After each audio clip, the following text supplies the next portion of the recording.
enjoy a video on Welcome back, Garamba, to Northside LDN. I'm here with my Don, Deji. Listen, welcome back to yes. Rivals. And Arsenal have missed out on Rafinha, while Spurs look like they have finalised Richarlison from Everton to Tottenham. Before we get into all of that, what are you saying, bro? How you doing, Deji? Bro, you know what? I've been good, and I don't know if you've noticed, but the chest keeps going higher and higher. I think this is week 3 now on the Rivals show, and it's looking a little bit like one-way traffic. Do you know what I'm saying? Because Tottenham, I have to say, they're just pleasing me right now. Every week there's just good news. And the thing is, at some point the good news is going to have to stop. But for now, I have to just say, keep it moving, keep it rolling. And I look over on the other side of London, and yeah, it's just not the same. Do you know what I mean? It's not the same. So yeah, bro, I'm in a good place. Tottenham's doing well. I'm doing well. I feel healthy. I feel fit. My chest is pumped. Do you know what I'm saying? I should be asking you how you're doing, bro, because let me ask you how you're doing, because usually you're always asking me, you're always gracious, but I need to ask you, how are you doing? Because I know how I would feel if I was in your position, and you're the realest Arsenal supporter out there for me, because there's a lot of Arsenal fans suffering from delusions of grandeur. Some of them got hit with the frying pan on the way out.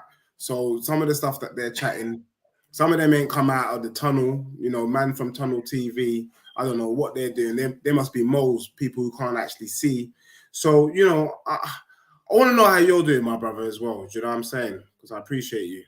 Listen. I'm going to just say how I feel, and then we'll first get into the Tottenham news, and then we'll get into the news surrounding Arsenal. For me, bro, it's an absolute joke thing. And this is why I want Vinay, Edu, Arteta, the Cronkies all out of my club, because how are we allowing Basuma to go to you guys? We had Rafinha. That was supposed to be over the line. We were linked to Rafinha for time. We allow Barcelona to get their ducks in a row and almost have enough money to sign the guy, because they did put in a bid. Then Chelsea outbidded them, and we should have went for him, because at the end of the day, why would Rafinha want to join Arsenal over Chelsea or Barcelona? We should have hit the iron while it's hot. We should have went in there early, give him the money that he wants, not give him the option, and make it seem like we're the only team that are seriously in for him. He can have a starting line. He will be in the starting lineup if he comes to Arsenal, because we'll move Saka to the left. He can play on the right, and there you go. But when you allow teams that are better than you, that are higher than you, that have a higher ceiling, actually have European heritage, have won major honors in recent times, get their ducks in a row and come in for a target that you're going for, as Arsenal Football Club that have been failing for 18 years, the player's never going to come to you. So this is what I'm talking about. Once again, the proactiveness. We weren't proactive with Basuma. He goes to you. A player that walks in our starting lineup. We weren't proactive with Rafinha. Do you know what I'm saying? Gabriel Jesus and a Fabio Vieira ain't good enough for me. A midfielder that's not proven and a striker that doesn't bag more than 20 goals isn't enough for me to look at Tottenham's business and the business I'm seeing from Rivals and say, this is a good transfer window. Yeah. Bro, I almost, dare I say it, I think the thing might be slightly out of sync, but I'm just going to talk anyway. Do you think that maybe Arsenal, could we coin the phrase maybe on this show that we might be seeing it, you guys, as a little bit arsey? Do you get me? Because you're right. When we were talking about it last week about you guys getting Rafinha, I'm not going to lie. For a moment, I paused and said, look, if you get Jesus over the line, you get Rafinha, you move Saka out on the left. Now we're talking about a team that can definitely finish in the top 6, because that's a good move. Rafinha as a fighter. We talked about the game when you lot played Leeds, and he was the only fighter on the pitch when they went 10 men. He was the one fighting. And I said, that looked like a good look for Arsenal. And you're right. You needed to move heaven and earth for the Rafinha. And, I told you a couple of weeks ago, I said, Jesus is only a good buy if you have a midfield that can support and feed him. And until you have a midfield or attacking, that Jesus buy, that make it. And we're gonna get into it. We're gonna get into it today, but people talking about who's better, Jesus or Richarlison. a bit like the league, innit? The league, you know, the league don't lie in terms of where you finish. But the league don't lie in terms of money sometimes. Because you guys are copying Jesus for 45 mil. We're copying Richarlison for 60 mil. That to me is already saying something. And for Tottenham to spend 60, you know they must really have confidence and high hopes in the performance of the player that we're bringing in. So look, Arsenal need to get their finger out their arse, because you guys are potentially going down the line of being arsey. You know, we coined the phrase live and direct, 3rd of July, to get me, day before Independence Day for the US. Is Arsenal going to have an RC transfer window? Because right now, even as an outsider looking in, it's a bit dry. It's a bit boring. I can't lie to you. It's dead food. I mean, even Jesus, everyone's got over it. Even the Arsenal fans have got over Jesus. And that just goes to show, man, there's a lot of work to be done. 100%. Listen, we will get into Arsenal a little bit later on in the show. Let's start off with what's going on at Spurs. Are you happy with the business? Richarlison coming over the line. You look like you're in for other players. Jed Spence still to be announced. There's a couple other targets. You're looking at some centre-backs as well. I think even the centre-back that Arsenal are linked to, Brenner, you're also linked to as well. Not too sure how strong the links are. What do you make of Tottenham's transfer window so far? And what other business can we be expecting from Tottenham? Yeah, bro, I have to say that Tottenham's transfer business so far, I would have to argue, has been the best of all the teams in the Premier League. I think for you guys, I know you Northside because you're a realist. Every time you see Tottenham cop another player, your heart sinks. You understand? Because it's another demonstration that Tottenham are not joking. They're not playing games this season. I told you 2-3 weeks ago live on this show, the Basuma move was an indication that there's a shift in North London. That move right there, Basuma, under normal circumstances, Arsenal need to be copying him if they weren't RC. But because you lot have decided to kind of develop this spirit of arsiness, Tottenham was able to capture Basuma. Richarlison is not a joke. He's a big game player. And I was looking at Tottenham's quartet. You get me? A little bit like the relay. Son, Kane, Kulusevski, and Richarlison. I have to say, that's got to be the best quartet in the league. Which quartet is better? Because you can't tell me that Firmino, Nunez, who is it? No, Nunez, Jota, Diaz, and Salah. I have to say, which one? I think if Mane was at Liverpool still, you would say maybe Liverpool's quartet. But currently, with Mane out the squad and Nunez being an unknown, you might have to put some respect on it that Tottenham's got the best attack in the league right now. And that is saying something. And so, for me, the Richarlison move was a big boy shift. I'm so excited. You know he's hungry. My man's already throwing smoke at Arsenal's arse, posting a picture of him, and I think it was Xhaka standing firm. Look, I said it on this show about a week ago. I said, if we get Richarlison over the line, we're not talking about top 2 anymore. We're talking about a top 3. And one thing I can tell you about Conte, my bro, is that Conte always wanted to get 4th. You understand? 4th was the target for this season. But this coming season, we're challenging for the Prem. There is no doubt about it. That team that he's constructing right now is looking very, very sexy. And the thing is, bro, we've already got Lenglet from Barcelona on loan. That deal is that done? Is that deal done? It's pretty much done, bro. It's pretty much signed, sealed, and delivered. You know them ones there. So how are we not getting signings over the flipping line, bro? I'm sick and tired of this bucaria, bro. Like, no real talk, it's pissing me off, bro. Because this club just piss man off, bro. Like, you're not getting signings after signings. These dickheads are working, flipping. How long?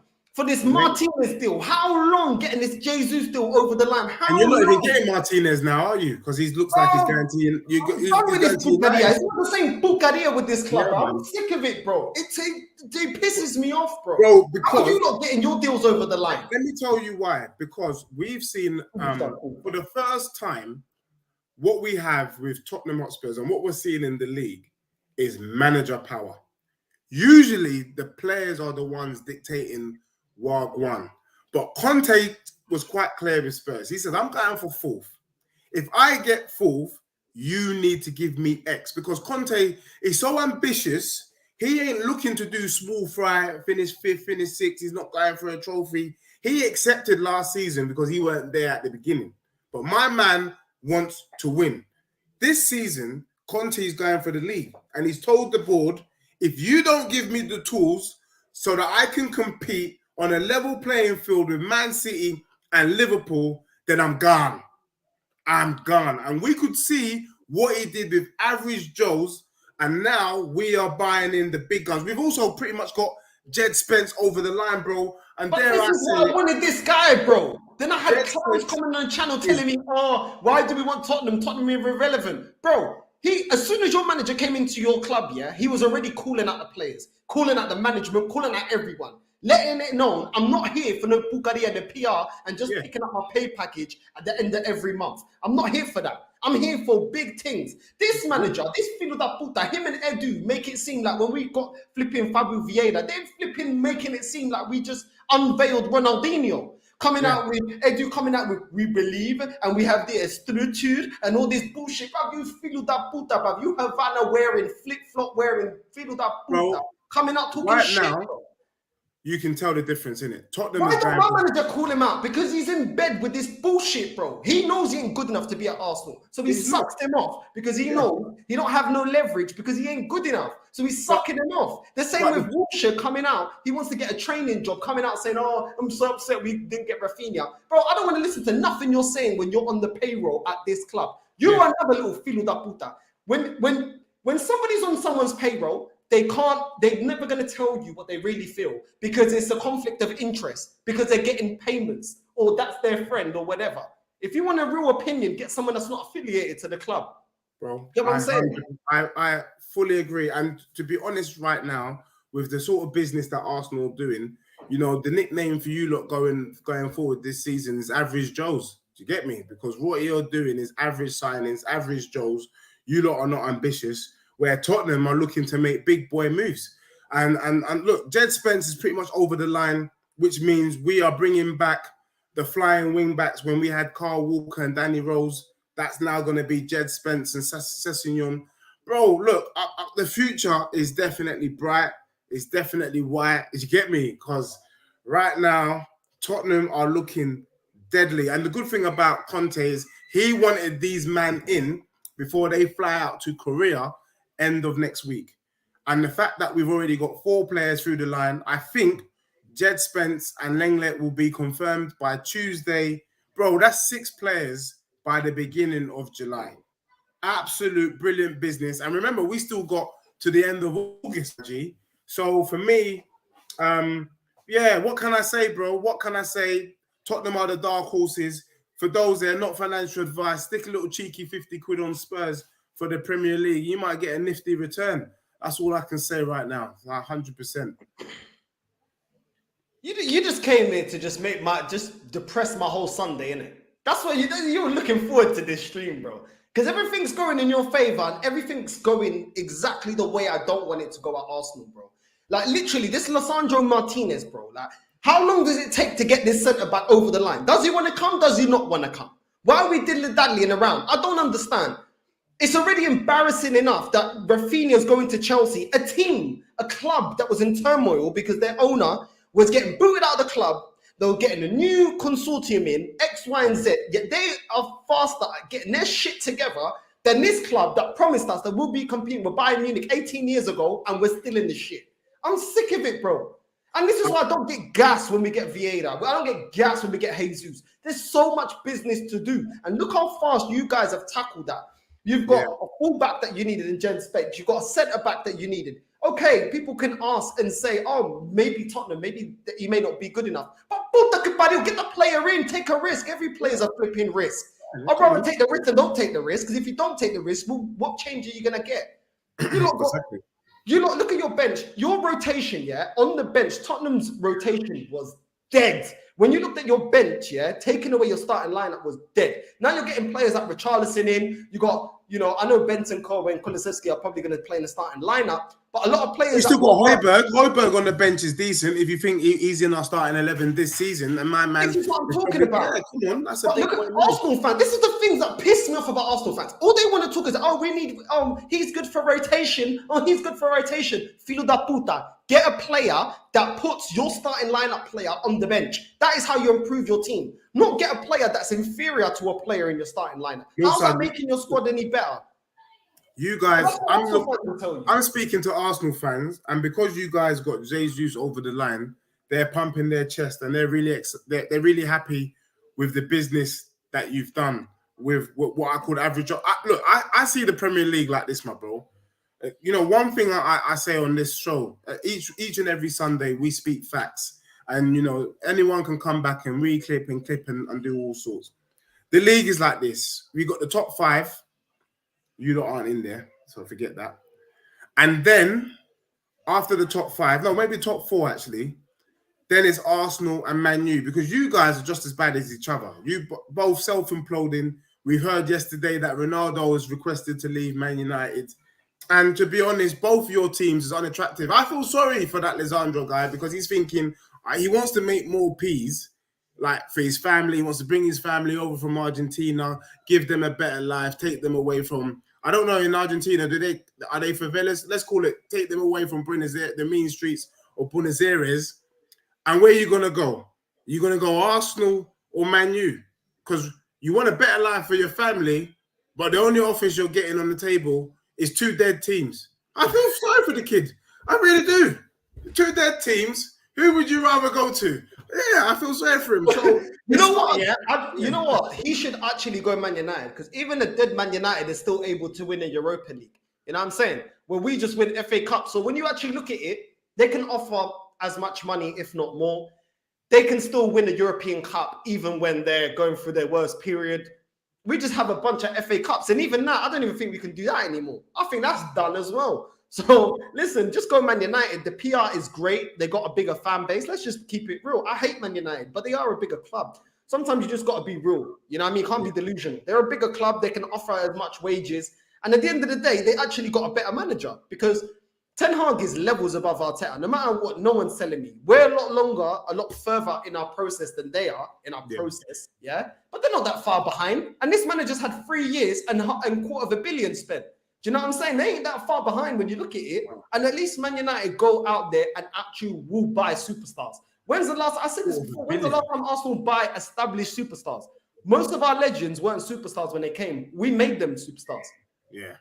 So, I mean, bro, when you said $250 million, I was kind of shocked and astonished, because when I look at that Arsenal team, it just looks like average Joes. Do you know what I'm saying? What Conte's spending with the players now? Just so we can compare. What would the spending be? Conte, if he gets Jed Spence over the line and the centre back from Barcelona, how much would his spending be this transfer window? Oh yeah, we would have spent 150 mil. That's it. Because this brother from Barcelona is going to be on loan. We got Forrester and Perisic for free. We spent 25 on Bissouma. We've spent 60 on, so that's 85 on Richarlison. So we still got some change. And Jed Spence is going to cost us about 15. So that's 100 mil. 100 mil. And we've reinforced the squad. Like, reinforced to do bits that Tottenham should be. Tottenham are the third favourites to win the league. If you're a betting man, with those 2 brothers over the line this week, the bookies are going to have Tottenham third favourites, straight up and down. Straight up and down. That's what I'm saying, bro. Like, it's embarrassing, bro. How's your manager doing it? Do you know what I'm saying? On a tight budget. On a tight budget, because you lot don't spend nowhere near as much as Arsenal has spent. You know what I mean? Overall, along the years, in terms of player sales and getting players in. And how's your manager doing? There's always an excuse, bro. Like, This manager, yeah, people try to load up like he's a great manager. Basuma didn't want to play for him. Vlahovic didn't want to play for him. Do you know what I'm saying? Rafinha doesn't want to play for him. No one of any note wants to play for him. The only reason Gabriel Jesus is coming to us because he wants to play in the World Cup and he knows he gets into the starting lineup at Arsenal. No one really came for Gabriel Jesus. When you actually deep it, yeah, who actually was seriously coming in for Gabriel Jesus? Who? Nobody. And you know, people talk about Jesus picked Arsenal over Tottenham. And bro, you just hit it on the nail. We were never interested in Jesus in the first place. The sort of player that we wanted was someone that could play a 9 or play as a backup to Son, Kane, or Kulusevski. And that brother is Richarlison.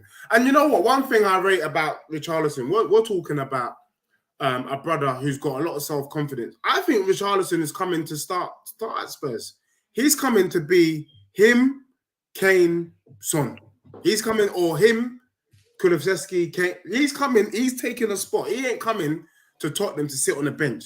My man has also got a World Cup to be thinking about. He's a big game player and he's just about to hit his prime. So, you know, thank goodness that Tottenham are starting to just fix up, look sharp. We've been crying out for years. We could see the gaps and now the gaps are being filled. You know what time it is. You already know that Tottenham is going to finish in a Champions League spot.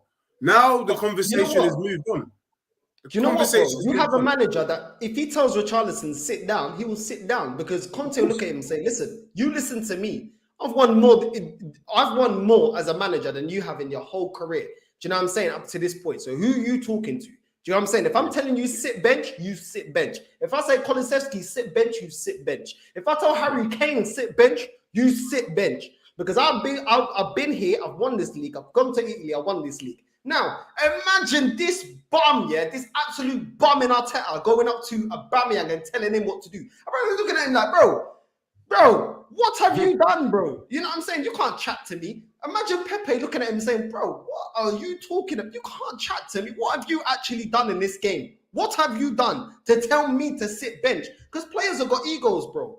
But when you have a lot of top players, big managers can tell them to sit down. Do you know why? Their CV talk to them. What's Arteta's CV? Winning FA Cups. If the criteria was just to win FA Cups to be Arsenal manager, then we should have kept Wenger then. Yeah. We should have kept Wenger. But most of these people wanted Wenger gone because even at the decline of Wenger, he was winning FA Cups. Come on. That's the truth. But these people got short-term memory, bro. How are you guys literally getting every player that you need for all your weakest positions and you're strengthening? Strengthening. And we're here talking about, well, let's look at Rafinha alternatives. No, Fido da puta. I don't think you guys were ever serious about Rafinha, and that's the truth. I think. Why do we always have to get the alternatives? It's always like that. We were apparently in for Darwin Núñez or Vlahovic, then we had to get Vlahovic alternative, which was Alexander Isak. Then we're trying to go in for flipping Darwin Núñez. Oh no, we're looking at DePaul. Rue de Paul, whatever, from flipping Spain or whatever, as an alternative. It's always flipping alternative FC. Why can't we have an alternative and get this flipping process the fuck out my club and let's have some flipping ambition? I'm sick of it, bro. Now there's Rafinha alternative. We'll get this guy, some guy from flipping, where's he from? The Belgian league, Noah Lang or whatever. Bro, he's 23 years old. I think his stats are something like 7 goals and 12 assists in the Belgian league, bro. That means the Belgian league. That league is dead food. So what's he going to do when he comes here? That's not ripping up trees. That's not like Darwin Núñez in Portugal when I think Darwin Núñez had 31 goals and 35 appearances. That's what you call ripping up and dominating the league that you're in, even if it's inferior. That makes more sense. We're going for this Noah Lang. Bro, who's he going to sit on the bench? When you look at the actual teams that our players that we've got, when you look at Martinelli's stats, Saka's stats, when you look at Emil Smith's Rose stats, they've actually eclipsed this Noah Lang in the Premier League, the hardest league in the world. Yeah. So what's this guy gonna do? That makes no sense, bro. I'm sick and tired of this club. Bro, honestly, I think for me, like I keep saying, Arsenal is straight up, average Joes. And I think what gets to me, and I don't know, because I'm not even trying to represent for you guys, but the Arsenal faithful are happy with what's going on. The way you go on all the shows this week once you got Jesus confirmed, the chest was pumping. We're doing this, we're doing that. Arsenal, the delusions of grandeur just came flooding back real quick, slapped them in their headpiece. And the thing is, you guys deserve this because your fan base has started to settle. You're settling with the side thing. You got that thing in the club. You've been watching her all night. You want to move to her. Do you get me? The bedroom, the bedroom that Namekit that really doesn't. But she just looks so good. And then you talk yourself out of it and you move to the bedroom. You move to the bedroom. You're not happy. You're vexed. You're going home vexed. But you did it anyway. Take one for the team. And what Arsenal's doing is taking one for the league. Do you get me? Because really and truly, I'm so glad I'm not an Arsenal fan. I was thinking that this week. If I was an Arsenal fan, I would be pissed. I'd be looking forward to the World Cup already because there is nothing to look forward to this season. Like I said, it's dry FC. It's dry. You got Jesus over the line. You pretended to go in for Rafinha. I don't think you guys were really serious about that because the way you lot are moving, this other brother. We did put 2 bids, but we underbid once again. You know what I mean? Why are you underbidding? This is what I'm saying. How are you underbidding when you're not his first choice and the players come out and said, I want to go Barca? How are you underbidding? You ain't got the heads up. Barca could underbid because they know that the player wants to play for them. So they've got that card where you want to come here. So let's negotiate. Listen, with the player, we'll give you the money you want, but for your club, we're going to play hardball because we know that you want to come here. He don't even want to come to Arsenal. So why are they playing hardball for? How can you play hard? It's like playing hard to get with a girl that don't want you. You can't play hard. You're going to play hard to get if the girl wants you. You know what I'm saying? Yeah. Bro, honestly, average Joes is the new motto for the Arsenal fans and the Arsenal faithful. It's sad. I can't lie. It's sad because for me now, under normal circumstances, let's be real. When the fixtures came out, the first fixture you look for is the North London derby. I'm skipping that this year. I have to say, I'm skipping ahead. Like, the North London derby ain't going to be the same because we already know what time it is. You're going to get beat at home and away from home. That's a fact. Because that team is just crap. I can't believe it. But this Arsenal team is just hella crap. And what makes me laugh is that the Arsenal fans that are so blind and are not willing to see how shit their team is pretending that Jesus is going to make a difference. I can't wait for the season to start. And you lot are hovering around 13th and 14th in the league and you finally get rid of Arteta and you finally do something. I think for the good of the game, we actually need Arsenal to be good.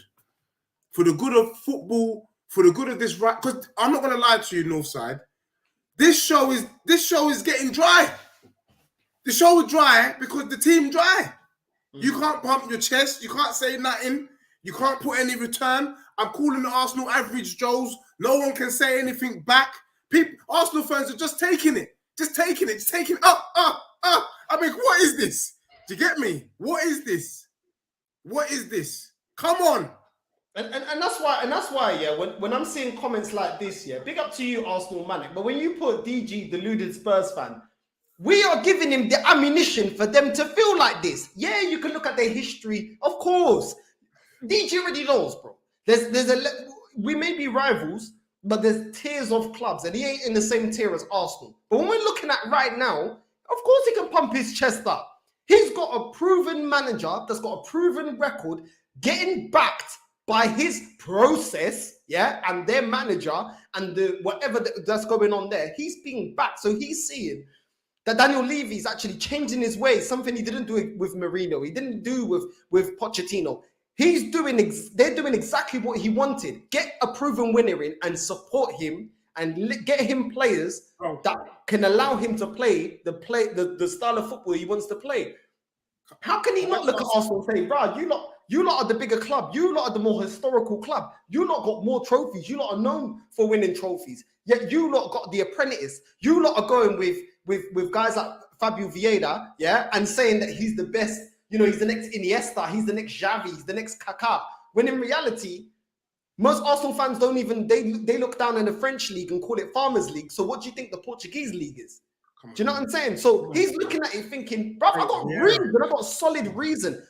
Tottenham have got the world-class striker. Tottenham have a world-class winger. Tottenham have a world-class manager. So I get why he has this. I'm not going to be stupid and petty and say, oh, well, my club is bigger. He already knows that. I don't need to tell him that my club is bigger. He already knows the history. But with us continuing down this road that we're peddling and these super fans doing the defending and the PR and playing the lawyer of the Cronkies and Edu and all of this, we're just going to keep falling further back. I'm sick of it, bro. Every time we're doing this flipping fucking show, it's always the same bucaria that Tottenham are signing players that I would even take. This is ridiculous, bro. I would have taken Kulusevski in his team. Easy. I would have taken Basuma. Easy. I would have taken Bentancur because he's better than most of the defenders in my team. Easy gets into the team. Do you know what I'm saying? I'm sick of, and I would have taken Conte. I would have taken Conte, but no, irrelevance, Tottenham, they're irrelevant. They're irrelevant. Yeah, they're irrelevant. We are literally finished to the point of we're going to be irrelevant. Look, I want everyone on the show who's commenting, please like and subscribe. But I'm going to ask a question. Let's put our hats aside now. I want us to be objective. Put your rivalry, put your Arsenal. If you're an Arsenal fan, put it aside. If you're a Spurs fan, put it aside. If you're neutral, welcome. Let's just put it straight, pound for pound. Which team is better? Just based on what's happened so far, based on the transfer window so far, we're just looking at the team on paper. Which team is better? Because people keep calling me deluded. They keep saying I'm doing this, I'm doing that. Am I really deluded?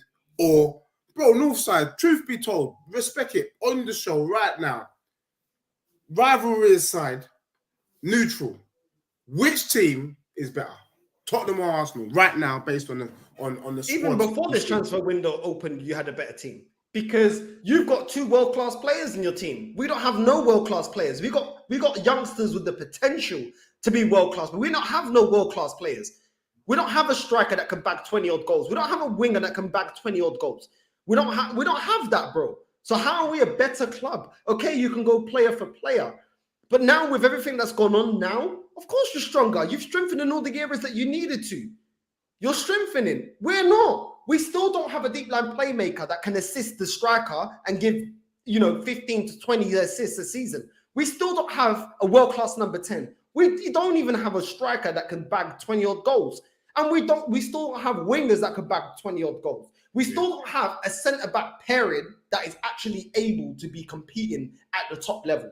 And we don't have a right-back that is as good as Tierney. So we're not that great, bro. What have we actually addressed? We ain't addressed nothing. Nothing at all. We've literally got rid of Lacazette for a younger Lacazette that's a little bit better on the ball. But overall, his productivity is about the same level. Yeah. So what have we improved? We've got another number 10 that's going to be inconsistent, just like the number 10 we had in Odegaard. Whereas if he comes up with against two banks of four, or a team that play 3 at the back that go into a 5 at the back, he can't break them down. Yeah. So what have we actually improved, my guy? What? That's and that's what I'm saying. And for me, it's clear as day. Even as a Spurs fan who doesn't give a damn about your team, we know the gaps, and we were saying it last week. You guys, the areas that you need, and they've gone and instead of getting a Patrick Vieira, you book Vieira, which is your version of Bernardo Silva. I mean, it's just it's laughable. And even the fact that you went in for Rafinha, truth be told, you knew that you don't really need him. So I know you're upset about not getting it over the line, maybe Arsenal not pushing. But truth be told, the reason why you guys didn't push is because deep down you don't need him. Because are you really wanting to move Saka out to the left when you know he's more effective on the right? Because let's be real, he can play left, but he's more effective on the right. So it makes sense for me. What you guys need to be doing, where's the backup to Tierney? Where's the person who's going to play alongside Partey? Where's your right back? Who's the person that's going to be moving Ben White out the side and playing alongside Gabriel? You know what I'm saying? Because those are the 5 moves that you need to make for it to start making sense that Arsenal are trying to aim for top 6. But right now, looking at that current team, it's average Joes. And you guys, as much as you are cussing Arteta, the reason why Arteta is getting love from the Cronkies and the reason why Arsenal fans have a slight delusion of grandeur is because with that dead team, you lot finished 5th. He overperformed. He did a miracle. Because really and truly, that team should not be finishing 5th. Truth be told. So, on one hand, you are right, Northside. You get me? The team is dead. You ain't buying in the right places. All of this, all of that. But the truth is, you finished 5th with that dead team. So, you have to put a little bit of respect on Arteta. No, because he made it worse. He made it worse, bro. He made it worse. He decided to get Lokonga instead of and flog out Guendouzi when Guendouzi's a much better baller than Lokonga. He's the one that decided to get rid of Aubameyang, and then we only had Nketiah and Lacazette as our strike force. He's weakened it. He decided to weaken it. Do you know what I'm saying? So no, I'm not going to give him that because he's made the dumbass decisions to do those things. He's the one that decided to renew Xhaka instead of strengthening in that area when everybody in the league knows Xhaka's dead. Do you know what I'm saying? He's the one that decided to go with Ben White and not Saliba. And then Saliba gets the young player of the season out there in France. He decided to do that. No one forced him to do that. So he can fuck off the way you told flipping Aubameyang to fuck off. I'm not having it, bruv. You know what I'm saying? You have to live and die. Who are you going to get, though? On your decisions. And if you get it wrong, you need to go. Who are you going to get if Arteta was to leave? Because I don't see Arteta finishing the season, truth be told. Bro, there's a comment here from... or in Arsenal, Arsenal Manic called me deluded. I'm just wondering what the Arsenal faithful think of this statement. Football don't play on paper. I can see Arteta winning the Premier League and the Champions League in 5 years. I'm done. Okay, cool. What about when it doesn't happen? Because I see a lot of these statements from super fans. When shit goes sideways, you man go hiding, yeah? Because I swear to God, yeah, all these super fans were saying at the end, 10 games to go, and we were the favourites to get the top 4. Oh, if he doesn't get top 4, he has to go. You man are flip-flops, bro. The Everton game, even months before that, the Everton game, when he lost that game, it's the straw that broke the camel's back. That's unacceptable. He needs to leave now. The players are not on side. That's an Everton team that were fighting relegation at that point. These men don't believe what they say because they'll make up these statements. Then when shit goes sideways, they never want to come back and say, you know what, I got it wrong. You know what, no side, cool. Or DG, do you know what I'm saying? These men are flip-flops. So I don't give a shit about, it's not paid on paper. I think he can win this. I can figure, because you'll never come back to that statement that you made because you don't really believe it. Yeah, but I have a question for you, bro. So if Arteta does go, who is going to sit in the hot seat right now? Because to be honest, I'm looking at, there isn't many world-class managers available right now. Are you going to be going for like a Diego Simeone? Is it are you going for like an Inzaghi? Are you going to maybe pull Ancelotti for, who would you like to see at the helm? I've always said either Simeone or Mancini. I think they're top-level managers. And like I said, look, let's just be real. If you offer a manager a project that he can actually be in charge of and actually get the players he needs to get the style of football that he needs to achieve his goals, like you guys did with Conte, he'll come. Because how can Conte agree to go to a Tottenham team that don't actually spend? You're not big spenders. You're actually not big spenders. You don't spend nowhere near as much as Arsenal, which is why Arsenal failing is a bigger thing because of the money spent. And that's all you really need because we spend more money than Liverpool. And yet Liverpool have a world-class manager that's able to run the club the way he wants and is able to get out of that and achieve winning the Premier League and the Champions League X, Y, and Z. So if Arsenal offer the right, I don't want to say project, but that's the only word that's coming to my head right now. The right project and agree that, listen, you're going to run it the way you want to. We've gone for you because we want attacking style of football. You tick that. Now you're going to have players and we're going to support you. Now, if you don't achieve what is set for you to win the Premier League or the Champions League, we'll get rid of you and we'll get another manager that plays attacking football, and it continues. That's the way I want my club to be run. And I think if you go to a Mancini or a Simeone and say, listen, we are the top spenders in the world. Come to Arsenal. Certain people that don't know about football, we won't let them intervene. We'll get proper footballing director in, and you guys make the decisions. And if you get it wrong, your head's on the chopping block. I think certain managers will take it, bro. That's just my opinion, because no one can tell me that Tottenham can be in a position they are, yet Arsenal can't attract a world-class manager, and we're in the mud as well, because you guys ain't winning nothing. Yet you're still able to attract a Conte if you give him what he wants. So why can't Arsenal when we spend more? You know, bro, I'm seeing another comment here, and you know, it's your bedroom, Arsenal Manic. You said Northside, honest question. I know you don't know for sure, but the way all of these deals are collapsing now, it doesn't seem like we have a blank checkbook. Do we think we are short of funds now? And you know what? He might have a point, because for me, if you're not short on cash, then it does feel like there's a little bit of self-sabotage, because why haven't you gone and got this big boy manager? Why aren't you getting these deals over the line? Do you get what I'm saying? Because something for me with Arsenal's not adding that. You're right. With the sort of money that you've got available, with the size of your club, you should be able to get a top 10 manager in the door easy, and you should be buying big game players, whether you're in the Champions League or not. I mean, for me, the sort of players you've gone for this transfer window, you might as well bloody be Aston Villa, to be honest with you. Because let's be real, let me remind the faithful, who you've lot of purchased. You've got Maquinos, and I ain't going to say his name right. You've got Vieira, you get me, the fake version, you get me. And you got Jesus, and I know you bought somebody else. Why can't you go and get like a Mancini? Why aren't you going for Lewandowski from Bayern Munich? Why aren't you going to get him, even if he's got maybe one season left in him? Just show a little bit of fight, because right now there isn't really any fight. And if this is how you guys are going in pre-season, then bloody hell, mate, it's looking long already.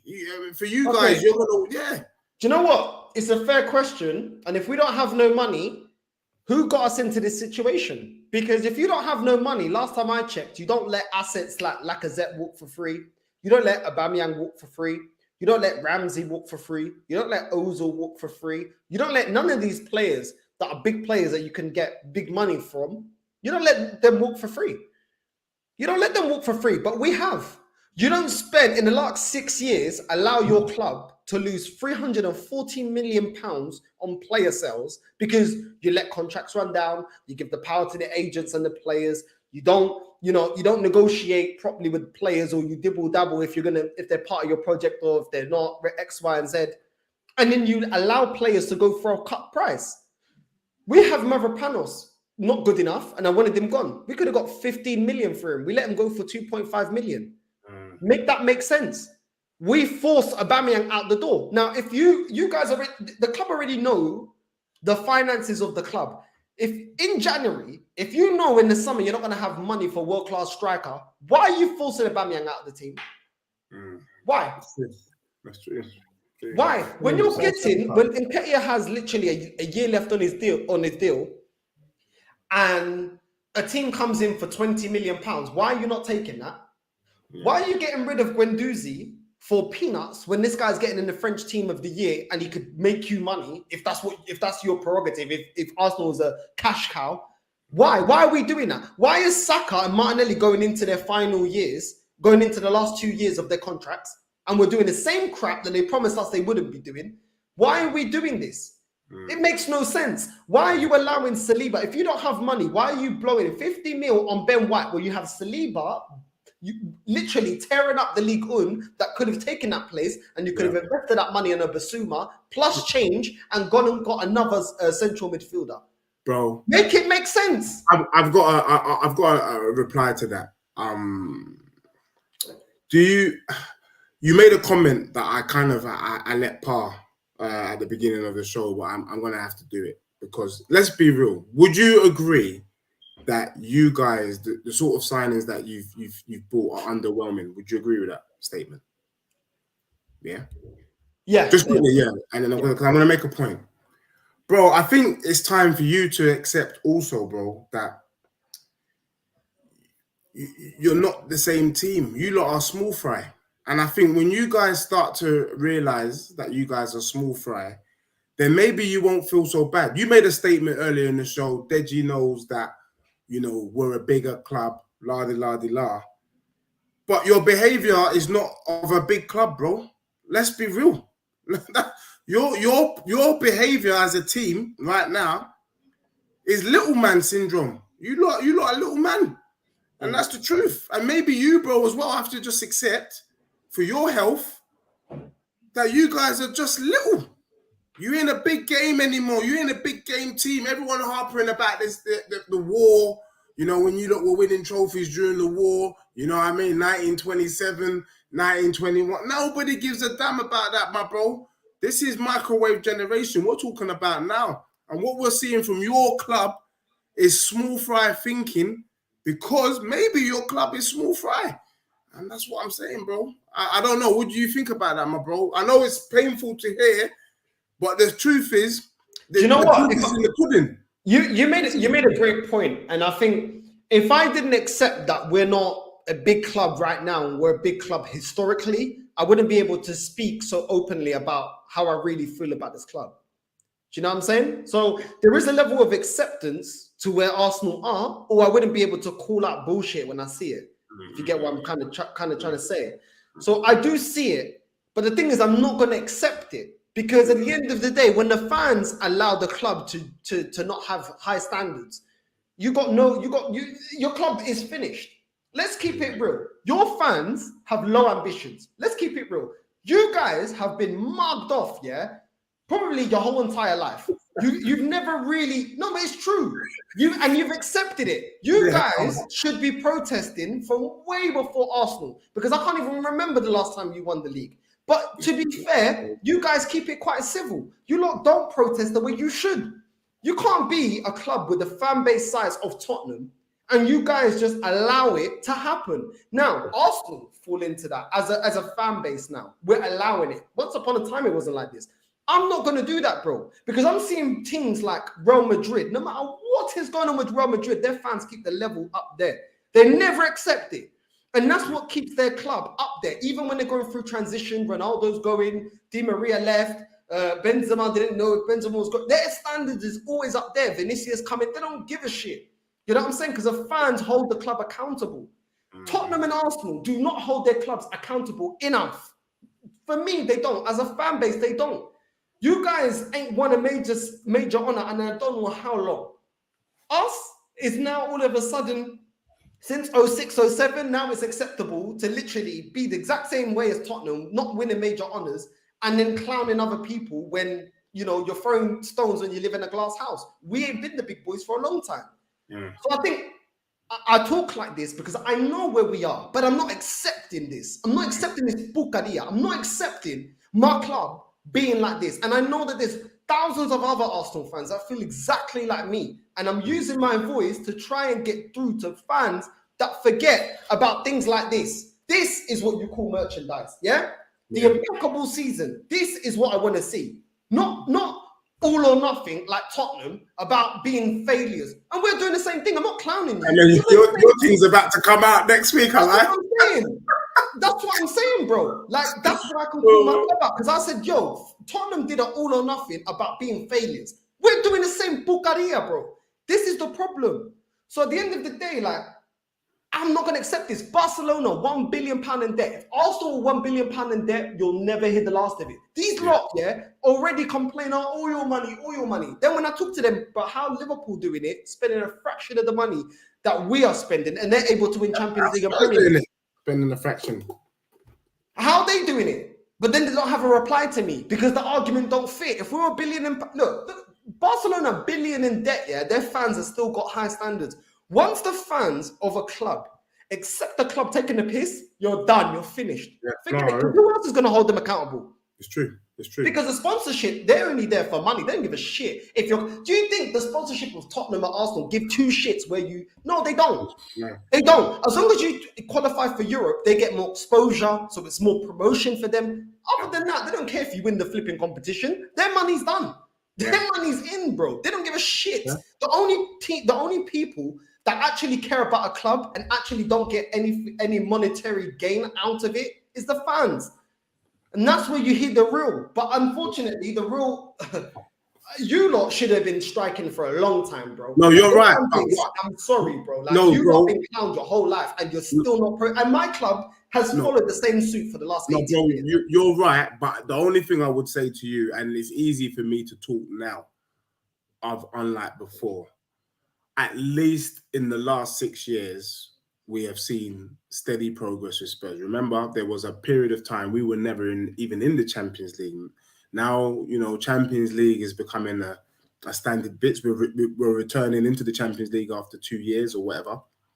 But what I can say to you, bro, is that I genuinely feel like we're about to go into, dare I say, a bit of a golden moment with Spurs. I feel like there's a change in atmosphere. I think you feel it as well, bro, that if Tottenham win a trophy next season, like a lot of these arguments go out the window, innit? You know that, innit? A lot of the things that you guys hold on to, talk about, hold by the ankle piece, goes out the door. If Tottenham pull off a Leicester miracle next year, you lot are done for as a club.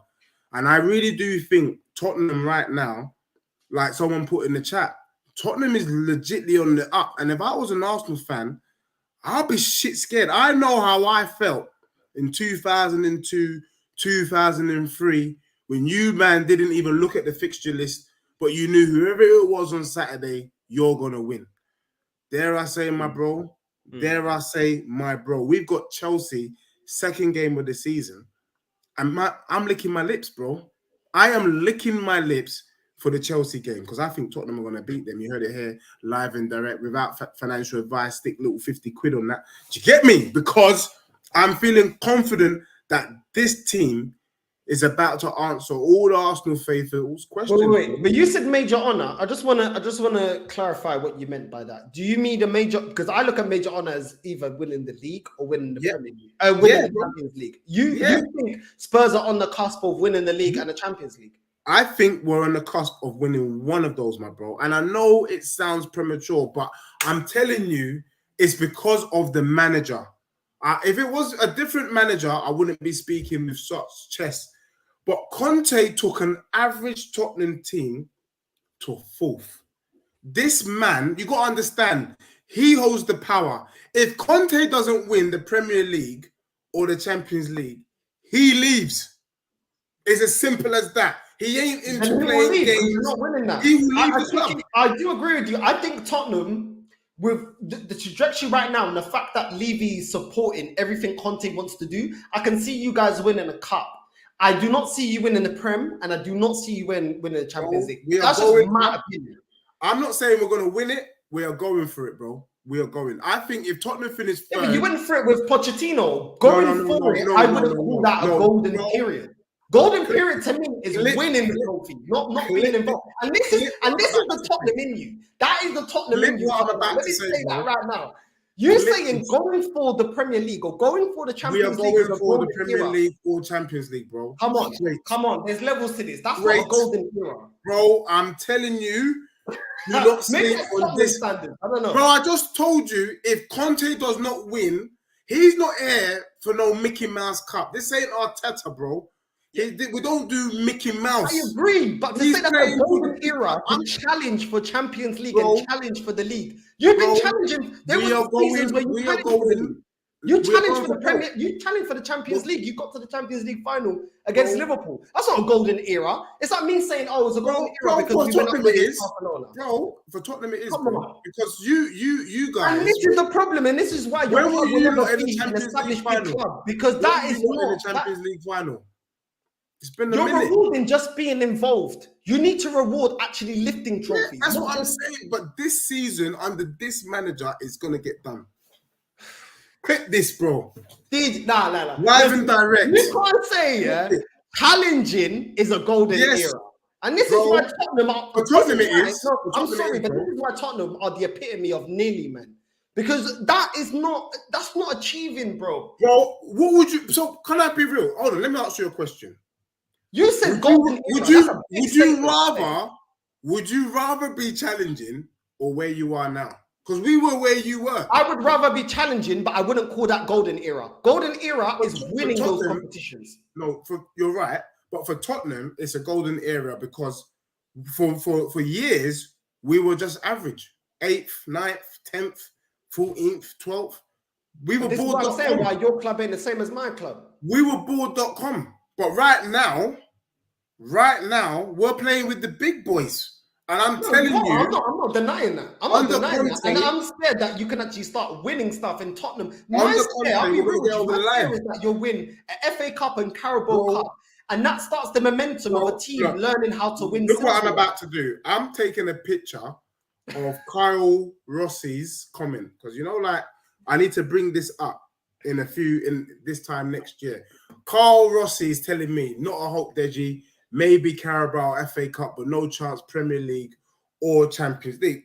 This clip, that comment right there,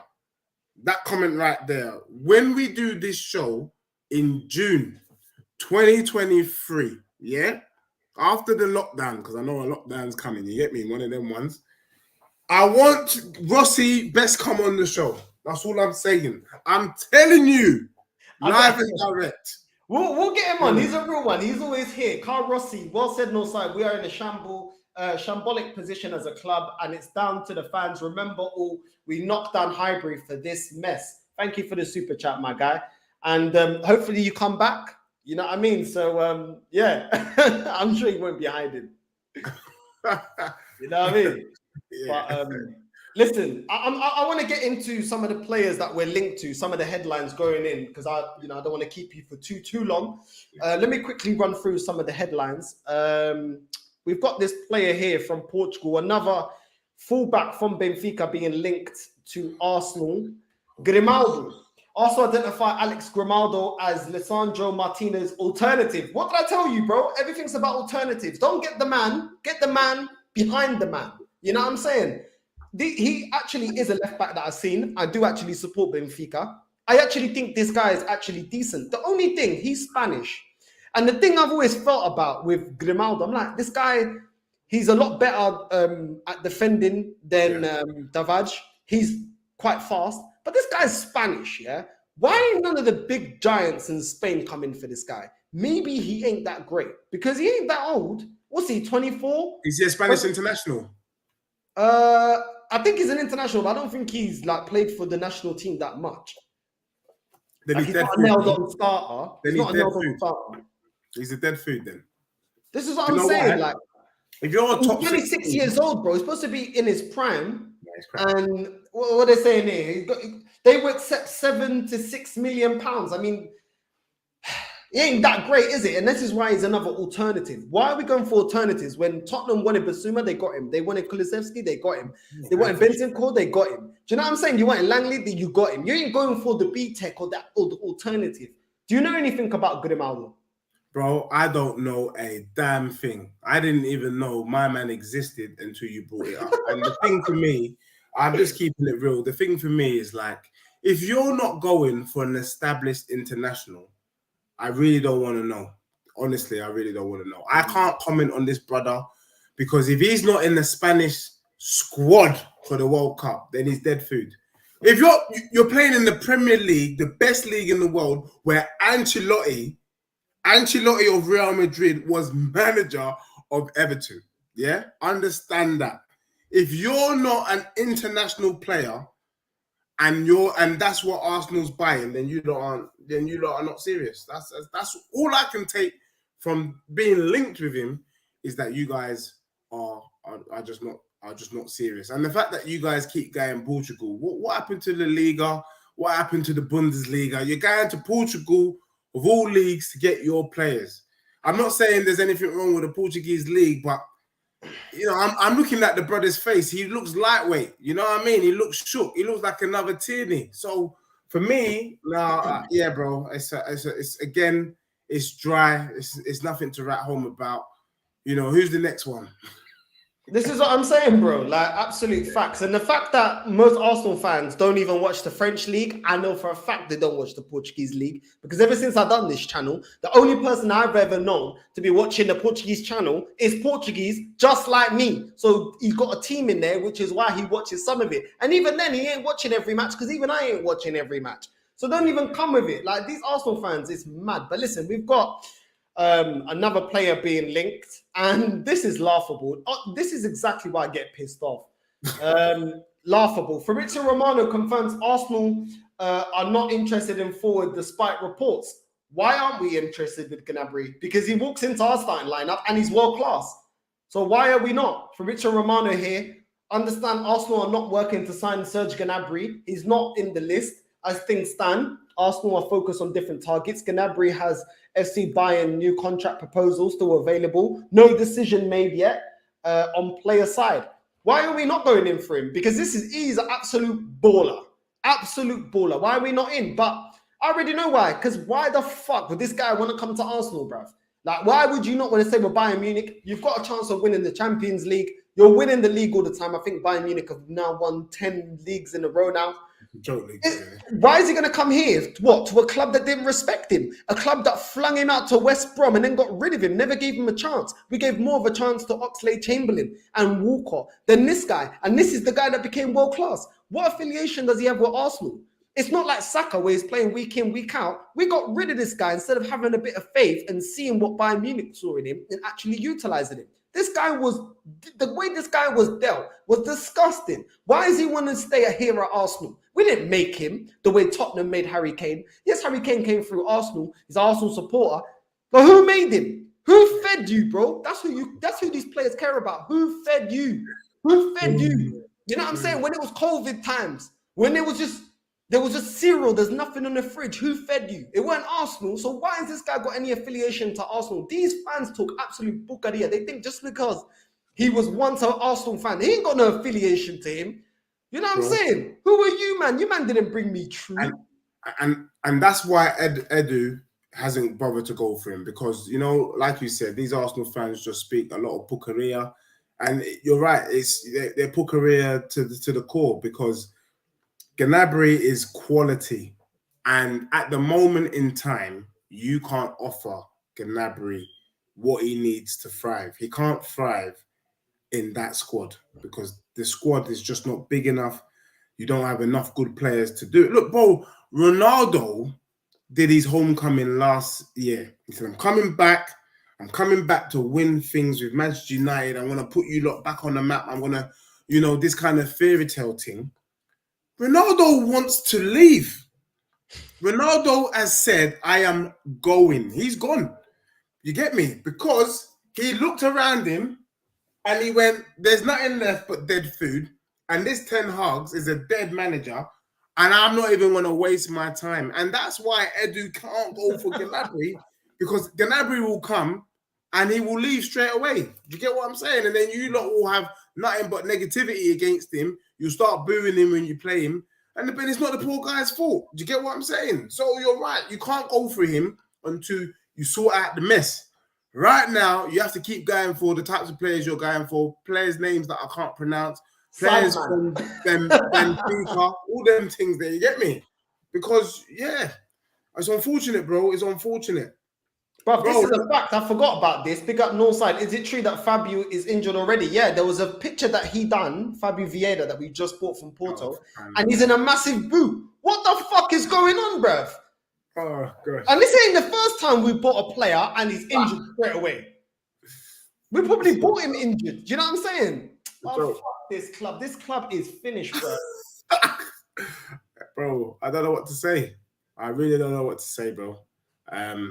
Yeah. So yeah, you can't go for them big game players. For me, just like I gave you last week, you know, the sorts of players you lot need to go for, and I'm being real. Ivan Toney, you need to go for like a McGinn. You need to go for like a Trossard. Do you know them ones there? Like, you need to go, maybe, you know, like, what's his name? You can get him on a free. What's he? Lingard. Is it Lingard? Jesse Lingard, yeah. Them man there. Yeah, are you not Those are linked the to him? sorts of players that you got to go for and start rebuilding, bro. No, but you lot are linked to him. I saw a report that you lot are linked to him. No. Paper talk. It's paper talk, bro. The way that you said that, he's like, no. Listen, I got Levy on the phone. Nah, man told me, no. So much chest and confidence. Jesse Lingard will just be wasting money because he's not getting into that squad. Never. Where would we play him? He's another Dele Alli for me. Sorry, he can play for Everton though. Everton should go for him still. West Ham, he should go back to West Ham. That's what he's. So yeah, bro. That's just the reality, bro. It's or West Ham. Yeah. He can do bits. He can really do bits there. But yeah, who's the other player you're linked with? Because I think you guys are gonna get Tielemans hopefully this week. Although you guys don't look like you're really pushing it, but Tielemans.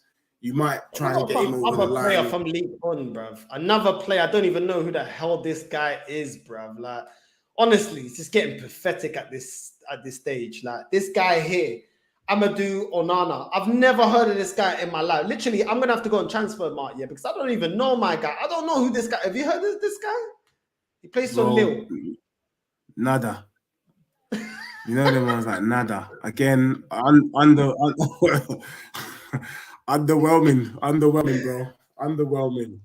It's underwhelming. Oh gosh, to be an Arsenal fan, to be an Arsenal fan. There's two things we've come out on this show today. I think there's a legit thing called RC. I think you guys are RC at the moment, and also you guys are average Joes. That for me is clear as day. I'm hoping that by the time the season starts, you can take those two nicknames away. But you lot are looking like average Joes and RC right now. Because Onana... This Amadou, bruv, Onana, bruv, he's 20 years old. Yeah, I think he cost 9 mil. So, wait. This is what I'm saying. This club don't learn nothing. We went for Lokonga. He's going out alone. Deemed not good enough. We went for Sabotage, another youth project player. He's deemed not good enough, going out on loan. What is going on? What these men doing, bro? Because all the youngsters they're bringing through in the Arsenal ain't even ready to perform and need to go out on loan as soon as they come. I think, Arsenal made a point and said maybe you lot got financial problems because the way you lot are moving, trying to buy young so that you can shop these guys later for good money later on. That's the move. I don't care. So why are you buying young players? Excited, bro. I don't care. I don't give a shit. These are the people that are in charge that have left us to flung away a 340 million pounds. Yeah, 40 million pounds worth of investment down the drain because they don't want to tie down contracts. Because they don't want to go in for right players, because they don't do their due diligence in actually scouting that Xhaka is shitter than flipping Kante, but yet we paid more for Xhaka than Chelsea did for Kante. That's not my problem. I don't give a shit, bro. These men are telling me, we're getting people off the wage list. But he's taking too much money off the wage list. Then we should have money then. I'm sick of it, bro. I don't care about money, bro. I don't give a shit, bro. These men have told me we're competing with Bayern Munich. These men told me be excited. These men told me they're maximizing every transfer window. I don't care about no excuses. It's been long enough, bro.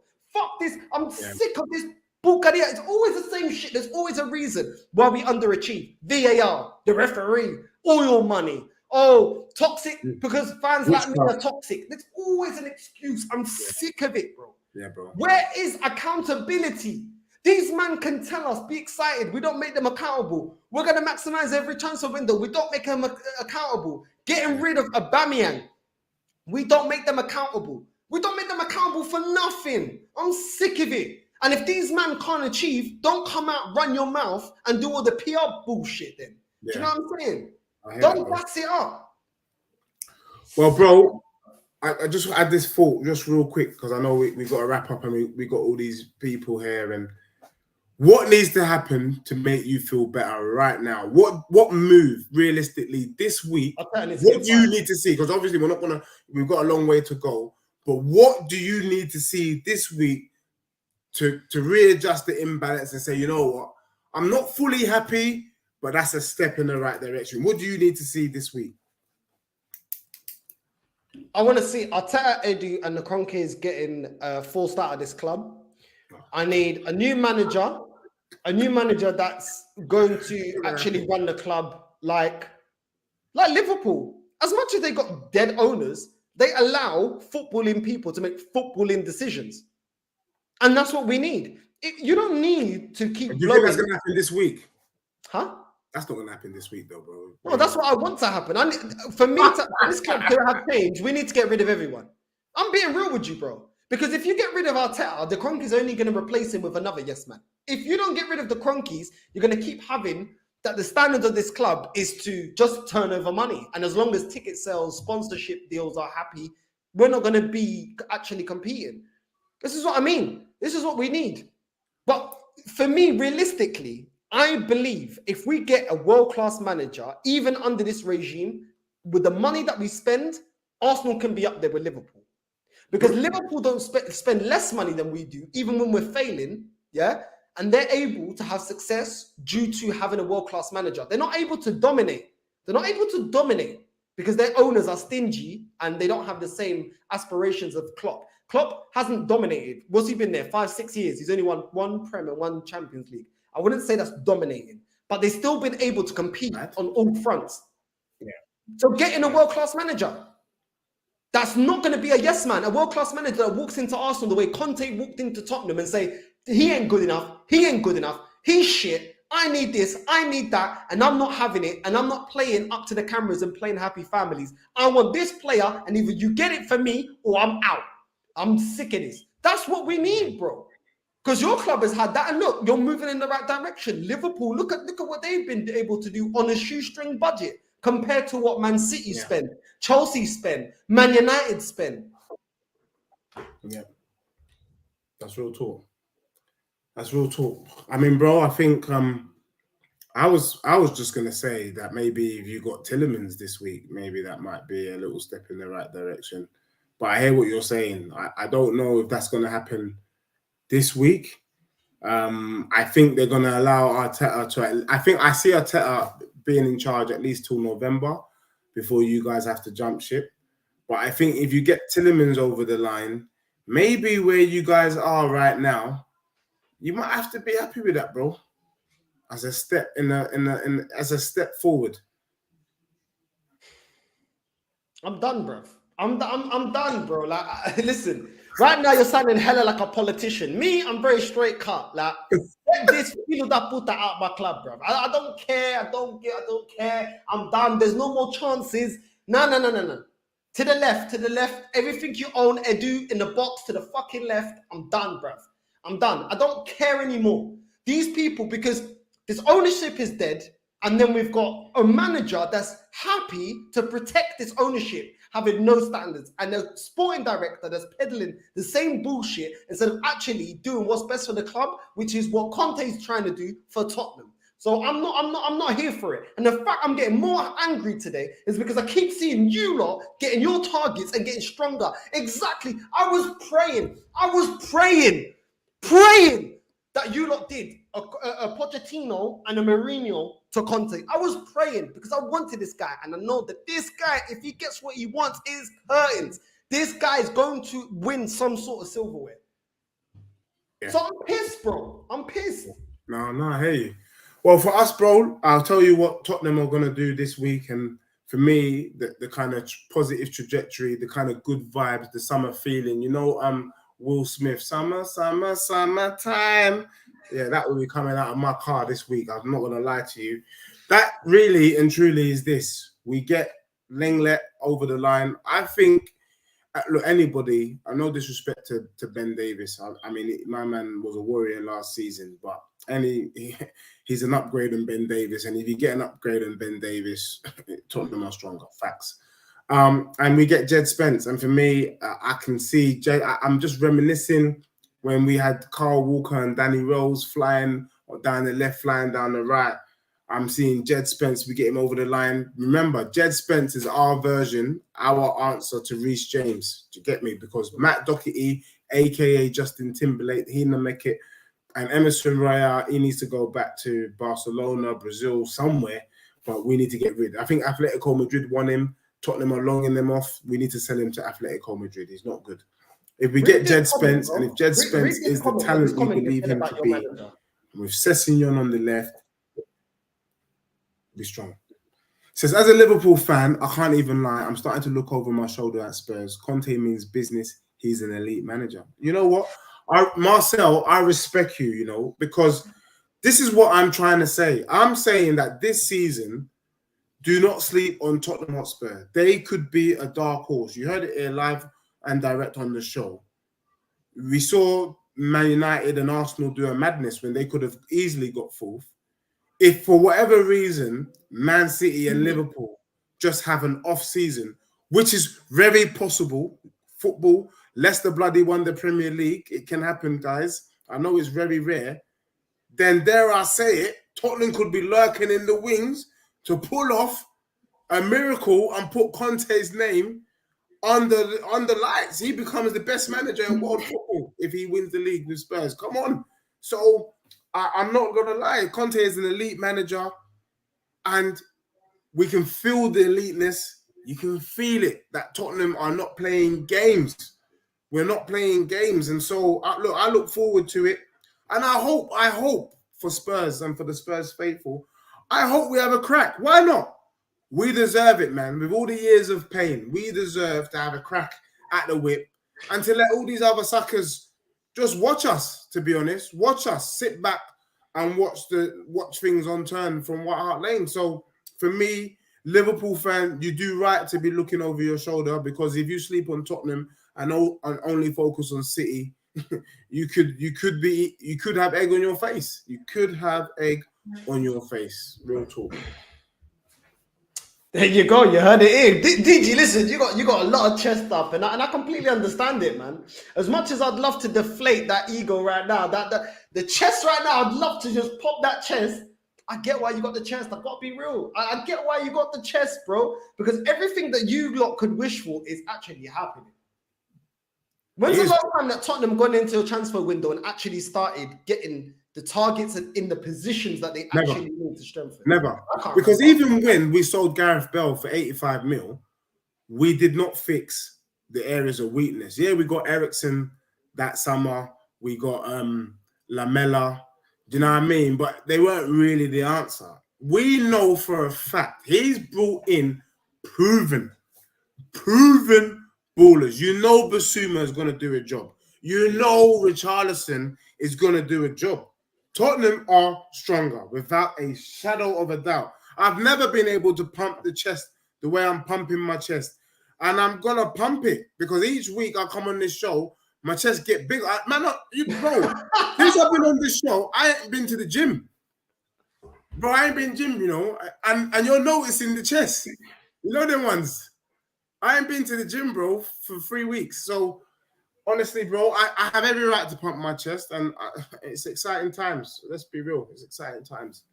I did see this. Paulinho to Fulham for 21 million. Puta que pariu. I won't miss any Fulham game this season. I wanted this guy. When you look up Basuma, I said to you, I was like, yo, I wanted Paulinho from Sporting. This guy is ready. He's 26 years old. He's been ripping it up there in the Portuguese league. It's a logical risk. Do you get what I'm saying? We don't know how players are going to be. And then, like I said this before, every player is a risk. Every player is a risk. But you want to go on, at least that player was ripping it up in that league. You know, Werner was ripping it up in the Bundesliga. It was, at the time, a reasonable risk to take. This guy's a reasonable risk to take. And whether it works or not, for £21 million, if people are telling me we don't have money, hold on, we were bidding 60 mil. Just under 50, 55 mil for Rafinha. So we got money for this. And this is the ultimate thing that's pissing me off, DG, my guy. I'm seeing my rivals get players for money we can afford. Basuma, 20-odd million. We can afford that. Paulinho, 20-odd million. We can afford that. But we're allowing these targets to go to other teams. That is what's pissing me off. When I've seen like transfers like Neymar going for 200 and something odd million, I'm like, okay, cool. Like, I'm not expecting us to go that high. Do you know what I'm saying? And buying that, okay.